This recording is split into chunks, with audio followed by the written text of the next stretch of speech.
Hey guys, what's up everyone? Welcome back again to another video from the Apex Predator Billiards, and we're going to be jumping right into it because of course we just completed the video on how to aim at this sort of safety play here. Now we're going to be diving on into learning how to use this system here to play some devastating hooks on your opponent. So let's jump right into it here. Do not forget to hit the subscribe button. Now I've placed a safe zone around the square, the 1x1 square around the corner pocket there, and I want to try to play 3 cushions, 1, 2, 3, and head in behind the 8 and the 3 there to hook my opponent while keeping the object ball as far up table as possible. Now notice here that from where I'm shooting from, at a half ball hit, the cue ball has a tendency to go towards the corner. Now notice there that I've predicted that I need to hit around the first diamond on the short rail where the chalk is, right about there. And then of course from that vantage point I should be able to get a hook behind the 8 and the 3. So an adjustment here, from a half ball hit I need to hit this object ball at a quarter ball hit, so it goes a hair long, not any extra side spin, just an adjustment in the ball hit fraction there. Beautiful first attempt there, locked up hook. Let's have a look at the replay here. At a quarter ball hit, you can see there on that freeze frame, beautiful vantage point there, quarter ball hit coming out. It's going to go a little bit long. It should start to spread a hair and it heads about a half diamond in.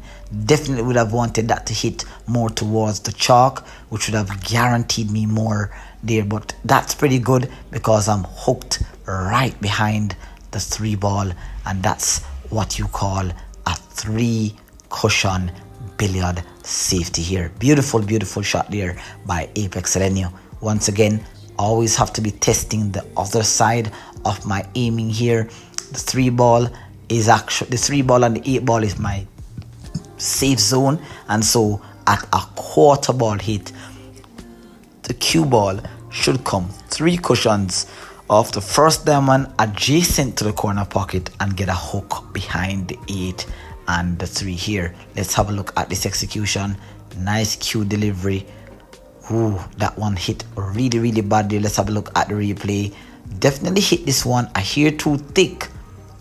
Yes, definitely hit that one a hair too thick, and pretty much that's almost like a sellout. So again, as I said guys, it's just a sensitive shot to ball hit fraction and to speed, because if you hit it a bit too thick, you can sell out. If you hit it too thin, the cue ball can escape. So you have to develop a nice feel. And once again, as discussed in the previous video, if you need to hit at a half ball hit or a quarter ball hit, always aim a hair thinner than what your vantage point is there. Beautiful.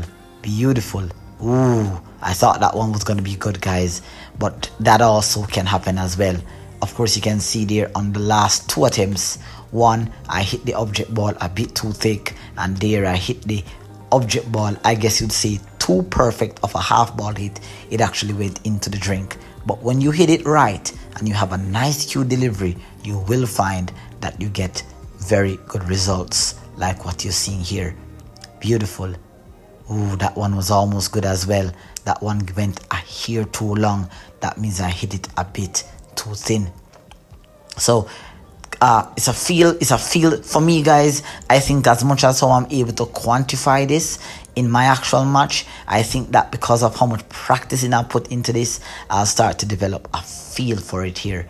Beautiful shot there on my 4th attempt, locked up behind the 3 and the 8. Now can you imagine yourself executing this type of shot on a pro player, or executing this type of shot on your friends? They must be wondering what is it that you're eating or drinking to be able to visualize this type of shot here. Just let them know that you're eating math for breakfast. This system has been quantified by yours truly here, Apex Predator. A lot of the pros will tell you that these types of shots are feel, but I'm here to tell you that if you have an understanding of the natural cue ball's part, and you can develop a sense and a feel for that trajectory, you will then find that by adjusting by a ball hit fraction, or just maybe adding a hair, not much, just a hair of spin, you will get your cue ball to head into the trajectory that you desire here.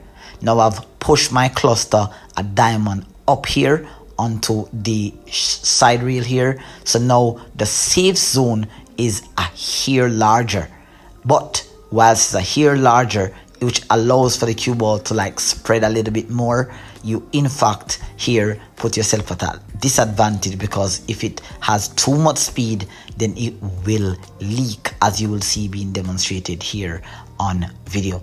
Now here I've made an adjustment to my safe zone here. I've placed the 9 and the 4 as the safe zone balls, one diamond above the corner pocket. But notice here that I've pushed my cue ball, my object ball, pardon me, one diamond to the left of the middle diamond on the short rail.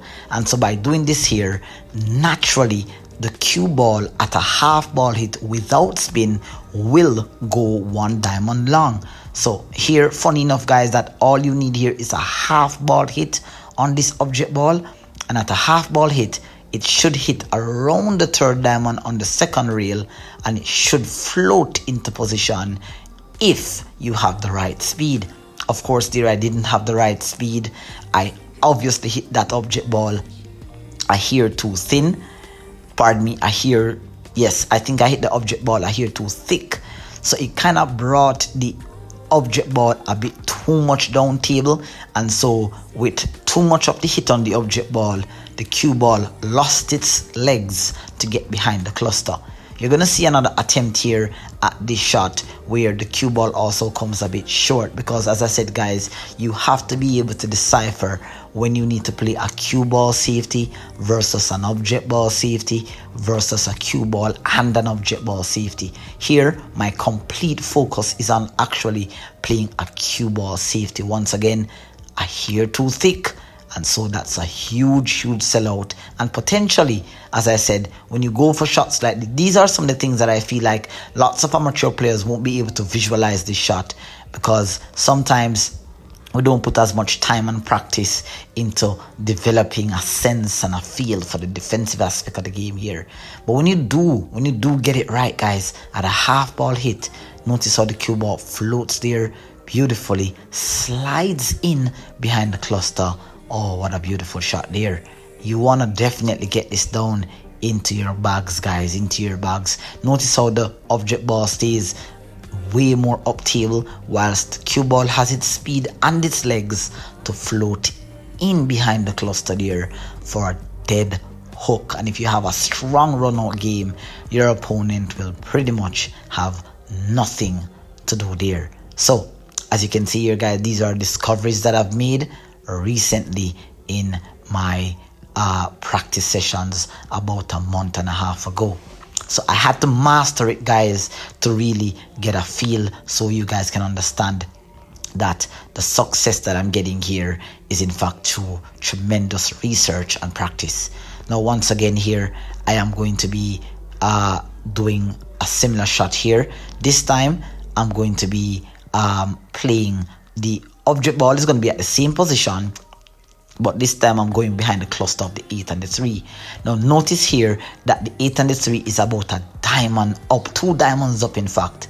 Now naturally the cue ball, if the cue ball hits the object ball at a half ball, it has a tendency to go towards the first diamond up on the long rail. Here I hit it at approximately a half ball, and notice the trajectory there. You can see it looks a little bit like a quarter ball there on that freeze frame, but I was actually trying to hit a thinner than a quarter ball.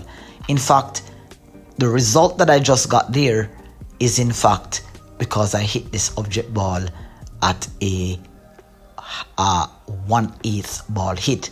Now I didn't really like the fact that the cue ball kind of hit the fourth cushion, because if I had an incorrect speed, it will in fact leak out. So I didn't like that aspect of it though, but it did in fact work out in my favor there.